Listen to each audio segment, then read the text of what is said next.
We have a great relationship with a country named Venezuela. You've heard about Venezuela? And we're helping them very much with their oil. They got a lot of oil. We do too, but we're helping them a lot. We took 50 million barrels of oil is right now floating very nicely in extremely large ships to Houston, where it's processed, and it's going to be great for Venezuela. The president's doing an excellent job getting along great. But that was a very strong attack. Would you say it was a very strong attack? That wasn't like Jimmy Carter.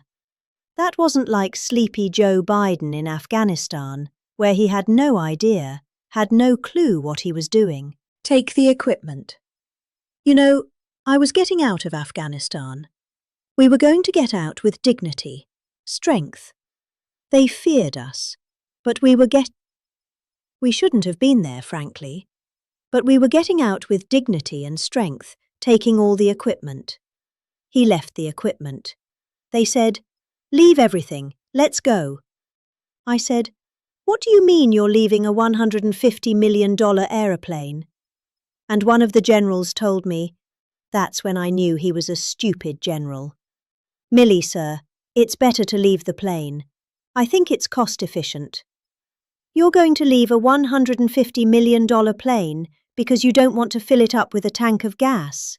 These people were so stupid. But now we have General Raisin Cane. He's a little different. A little different. He's a little different.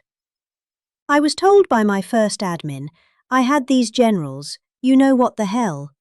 I never did it before. So I picked a couple of losers. But the first ones, they told me, "Sir, it'll take 4 years to defeat ISIS."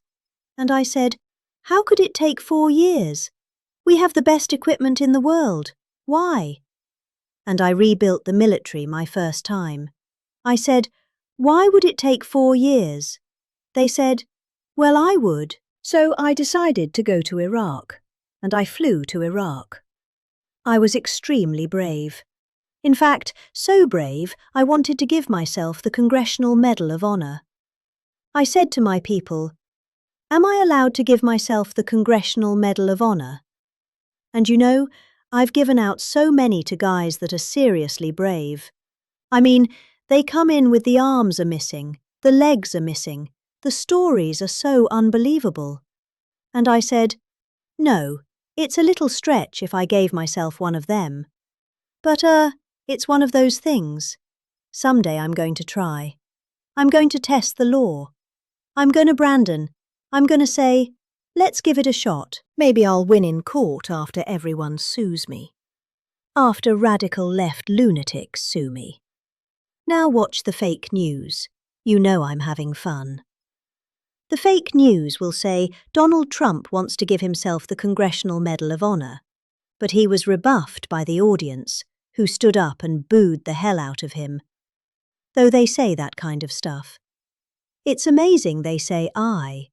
If I'm sarcastic even a little bit, they make it sound, you know. I said one thing the other day, a little while ago, month ago, 2 months ago.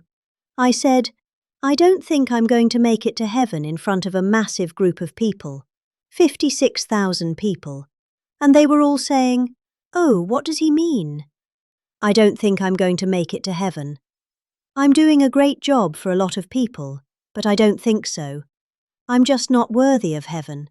I'm not going to make it. And I was having a good time going. You know, I was having fun. I'm hope to make it, but I doubt I will, to be honest with you.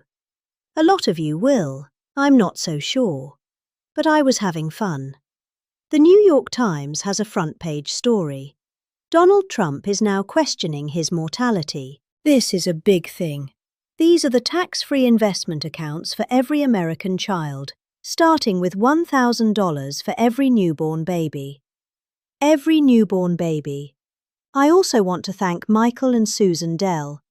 Dell, go out and buy a Dell computer because I'll tell they don't care about that. They care about this. They make a great product.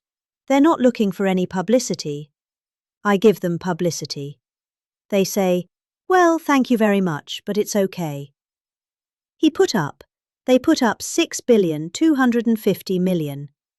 He started making computers on his bed. All of a sudden he's got a phenomenal person. She's a phenomenal woman. And they fund the accounts. And we're gonna have fund 25 million children. So when they get to be 18 or 21, like these young beautiful kids up front, they'll end up with a potentially really good nest egg, depending on, where the economy goes a little bit. But they could be quite rich. And they start with $1,000. And a lot of people now are putting tremendous amounts because you're allowed to come in and put your money into those accounts. And a lot of people doing it. Actually, way over what we thought would be. It's been tremendous. Our tax cuts, regulation cuts, energy price cuts, and job-creating trade policies are rapidly pulling America out of the economic disaster that Biden and the horrible people that he surrounded himself with. He wasn't calling the shots. The AutoPen people were calling the shots. Whoever the hell worked the AutoPen. And they don't mention, like I said before, they don't mention the word affordability. Kelly, they don't mention I haven't heard the word in 2 weeks because they can't get away with the gig. It's all a con job with them. Airfares, hotels, car payments, rent, sports events, groceries, everything's down. Dairy, eggs, potatoes and chicken. Core inflation is now the lowest of any time in more than 7 years. The last 3 months, we've had the lowest inflation we have had in over a decade. The last 3 months, it's 1.4%. We had record inflation. You don't have it anymore.